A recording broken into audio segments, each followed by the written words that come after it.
Halo teman-teman semua, di video kali ini saya akan membahas mengenai dividen, indeks, dan metode analisis yang digunakan oleh investor-investor. Tentu video ini akan sangat bermanfaat bagi teman-teman semua yang baru terjun di pasar modal. Jadi tonton videonya sampai selesai ya. Oke, di video sebelumnya kita sudah membahas sedikit tentang saham. Jadi pertanyaannya, keuntungan apa aja sih yang bisa kita dapatkan dari saham? Yang pertama bisa dari capital gain, yaitu ketika kita membeli dengan harga yang murah dan kita jual lebih mahal. Atau yang kedua dari dividen, yaitu sebagian keuntungan perusahaan yang diputuskan untuk diberikan kepada investor sebagai pemegang saham. Di sini saya akan mencontohkan simulasi capital gain yang akan kita dapatkan. Tapi sebelumnya saya mau ingatkan dulu, emiten-emiten yang digunakan dalam video ini, yang saya pakai dalam video ini bukan rekomendasi jual atau beli. Jadi di sini saya akan menggunakan contoh saham yaitu Bank BRI dengan kode saham BBRI. Jadi kita asumsikan kita beli saham Bank BRI pada tanggal 5 Maret 2021 yaitu sekitar 4.730 per lembar. Kita beli satu lot yaitu 473.000. Kemudian di bulan berikutnya, kita katakan pada awal Mei 2021, harga saham Bank BRI sudah naik ke 5.000 per lembar saham. Jadi saya jual kepemilikan saham saya yang masih satu lot seharga Rp500.000. Sehingga saya bisa dibilang take profit sebesar Rp27.000. Nah, keuntungan Rp27.000 saya ini saya sebut sebagai capital gain. Kemudian, jika kita bandingkan keuntungan yang kita dapatkan 27.000 dibagi dengan harga beli Bank BRI yaitu 473.000, maka bisa dibilang persentase capital gain yang saya dapatkan adalah sekitar 5,7%. Angka yang cukup besar. Dan jika kita tingkatkan kepemilikan lot kita, misalnya 10 lot, tentu capital gain yang kita dapatkan akan lebih besar dibanding kita hanya punya satu lot. Nah, yang kedua, saya akan mensimulasikan keuntungan yang bisa kita dapatkan dari dividen.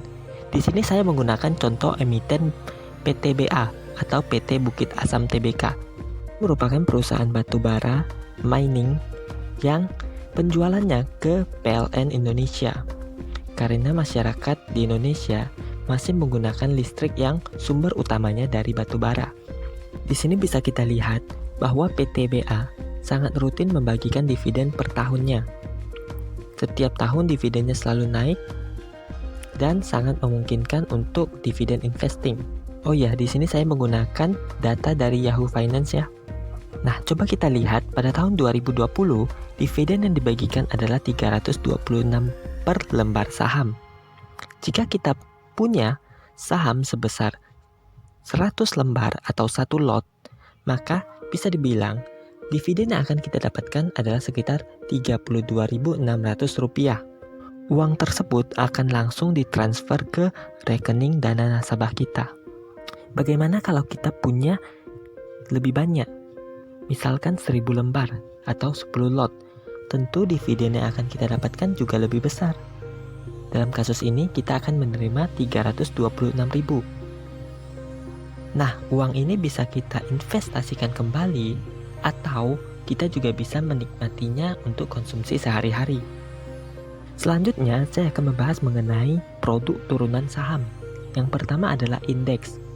Indeks yang paling terkenal di Indonesia adalah IHSG atau Indeks Harga Saham Gabungan, yaitu harga dari seluruh saham yang ada di Bursa Efek Indonesia, yang jumlahnya bisa lebih dari 700 perusahaan. Sebenarnya ada banyak sekali indeks yang ada di bursa kita, seperti indeks High Dividend 20, IDX 30, LQ45, dan lain sebagainya. Selain itu juga ada reksadana, yaitu produk investasi yang dikelola oleh suatu manajer investasi untuk dibelikan saham-saham perusahaan dan sesuai dengan portofolio risiko mereka. Seperti untuk saham defensif atau banking, biasanya lebih besar seperti 40% atau consumer goods 20%. Itu tergantung dari keputusan investasi mereka. Nah, selanjutnya ada ETF. ETF itu Exchange Traded Fund. Mungkin teman-teman juga belum tahu apa artinya. Jadi di sini saya mengambil data dari website IDX. ETF adalah suatu reksadana berbentuk kontrak investasi kolektif yang unit penyertaannya diperdagangkan di bursa efek. Jadi bisa dibilang ETF ini saham, tapi tidak murni saham karena dia mirip dengan reksadana juga, yaitu menggunakan unit penyertaan atau biasa disebut juga dengan NAB. Namun ia tetap diperdagangkan di bursa efek, tidak seperti reksadana.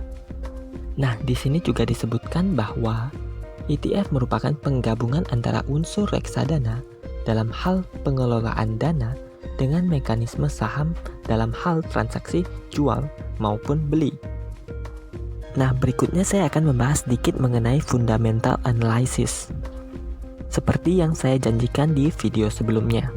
Fundamental di sini bisa kita artikan secara sederhana sebagai portofolio keuangan perusahaan, seperti profitabilitas perusahaan, yaitu kemampuan perusahaan dalam menghasilkan laba yang sebesar-besarnya. Jadi di sini kita bisa menseleksi perusahaan-perusahaan bagus yang labanya terus meningkat dari tahun ke tahun. Hal tersebut bisa membuktikan bahwa perusahaan ini terus bertumbuh untuk menjadi perusahaan yang lebih baik. Nah, kita juga menganalisa solvabilitas atau kemampuan perusahaan untuk membayar hutang jangka panjangnya.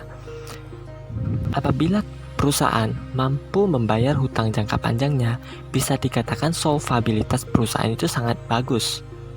Dan untuk perusahaan banking, biasanya hutang perusahaan memang lebih besar.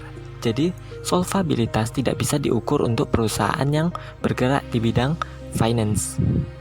Lalu ada likuiditas yang mengukur kemampuan perusahaan dalam melunasi utang-utang jangka pendeknya.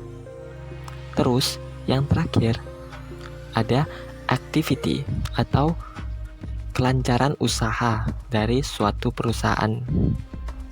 Lalu metode analisis yang kedua adalah technical analysis.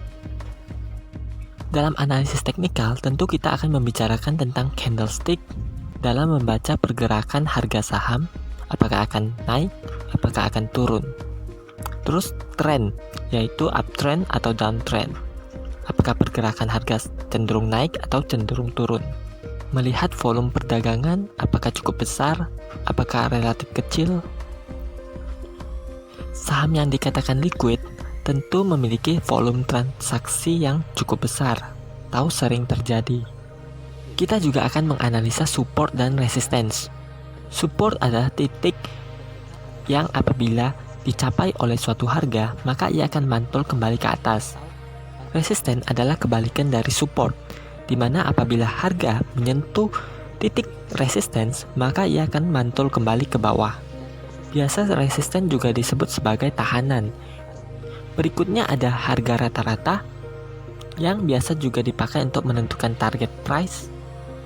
Ada juga indikator-indikator yang biasa digunakan untuk menentukan titik entry dan titik jual. Dan yang ketiga adalah sentiment analysis, yaitu kita menganalisa tren market pada saat ini, seperti yang terjadi pada market crash 2020 yang sekitar bulan Maret sampai bulan Mei. Tentu apabila kita bisa memanfaatkan momen-momen seperti itu, kita bisa mendapatkan capital gain yang lebih besar. Terus ada berita terkait emiten, seperti berita mengenai penggunaan mobil listrik, cukai rokok, dan lain sebagainya. Namun, berita negatif belum tentu akan menurunkan harga saham, seperti yang terjadi pada pajak kendaraan bermotor.